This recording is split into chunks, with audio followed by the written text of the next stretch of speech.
Gadang adalah landmark yang sangat terkenal dari Bukit Tinggi, Sumatera Barat. Ini merupakan jam yang besar dan sudah ada sejak zaman penjajahan Belanda, tepatnya sekitar tahun 1826.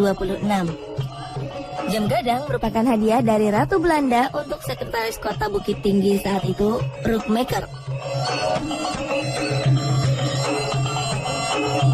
Konon jam gadang tidak dibuat dengan mesin penyangga dan adukan semen, tetapi hanya dengan kapur, putih telur, dan pasir putih. Menakjubkan, bukan?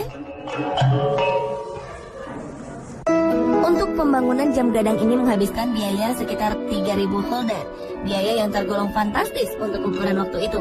Sehingga sejak dibangun dan diresmikannya, menara jam ini telah menjadi pusat perhatian setiap orang. Hal itu pula yang mengakibatkan jam gadang kemudian dijadikan sebagai penanda atau markah tanah dan juga titik nol kota Bukit Tinggi. Terdapat 4 jam dengan diameter masing-masing 80 cm pada jam gadang. Jam tersebut didatangkan langsung dari Rotterdam, Belanda melalui pelabuhan Teluk Bayur dan digerakkan secara mekanik oleh mesin yang hanya dibuat 2 unit di dunia, yaitu jam gadang itu sendiri dan Big Ben di London, Inggris. Sejak didirikan, menara jam ini telah mengalami 3 kali perubahan pada bentuk atapnya. Awal didirikan pada masa pemerintahan Hindia Belanda, atap pada jam gadang berbentuk bulat dengan patung ayam jantan menghadap ke arah timur di atasnya.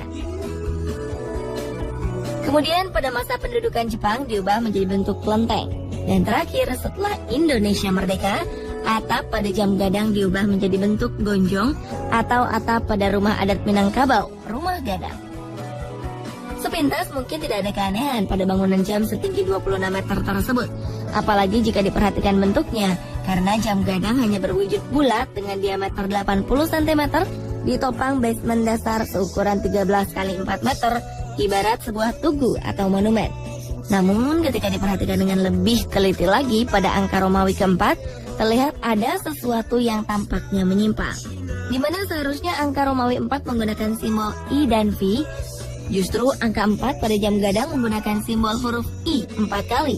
Uniknya, keganjilan pada penulisan angka tersebut malah membuat jam gadang menjadi lebih menantang dan menggugah tanda tanya setiap orang yang kebetulan mengetahuinya dan memperhatikannya.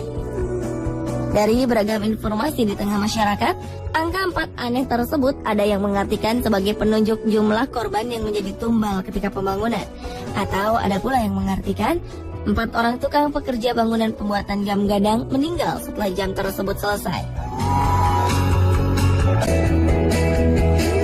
Meskipun mesin jam gadang sama dengan mesin jam Big Ben di London, namun Big Ben merupakan salah satu jam terbesar yang menggunakan angka 4 dengan huruf I dan V, bukan dengan 4 huruf I seperti jam gadang. Sementara fakta lain mengungkapkan jika 4 Romawi dengan huruf I dan V yang digunakan, maka pandai besi harus membuat huruf I sebanyak 16 batang, huruf X sebanyak 4 batang, dan V sebanyak 5 batang. Masalahnya, pada masa itu pandai besi hanya bisa ekonomis kalau membuat besi dalam kelipatan 4. Meski demikian, belum ada penjelasan yang pasti mengenai angka 4 Romawi dengan 4 huruf I ini. Namun yang jelas, kini angka 4 Romawi dengan 4 huruf I di jam gadang menjadi sebuah bukti bahwa bangsa Eropa Belanda memang menjajah kita dulu dan memberi barang bagus yang masih dipergunakan serta dibanggakan hingga sekarang. Kini puncak jam gadang pada waktu pagi hingga sore hari tetap menjadi kemegahannya yang tampak sempurna dengan didukung oleh latar belakang langit yang biru. Dan menjadi pemandangan yang sangat eksotis dan romantis pada waktu malam dengan temaram lampu taman yang berwarna kuning di tamannya.